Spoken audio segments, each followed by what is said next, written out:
How to use online learning platforms like Coursera or Udemy. Hello everyone, today I'll walk you through how to effectively use online learning platforms like Coursera and Udemy to advance your skills and knowledge from the comfort of your home.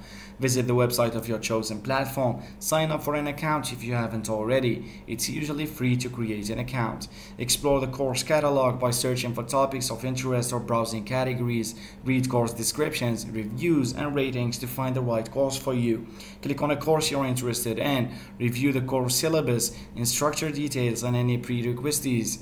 Enroll in the course. Some platforms offer free courses while others require payment. Once enrolled, access course materials such as video lectures, readings, quizzes, and assignments. Download course materials if available for offline viewing.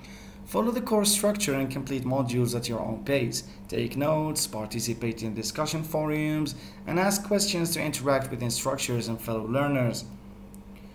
You can earn certificates for completion or badges for finishing courses. Some platforms offer certifications for certain courses which can enhance your resume. That wraps up our guide on using online learning platforms. Thanks for watching. Don't forget to subscribe.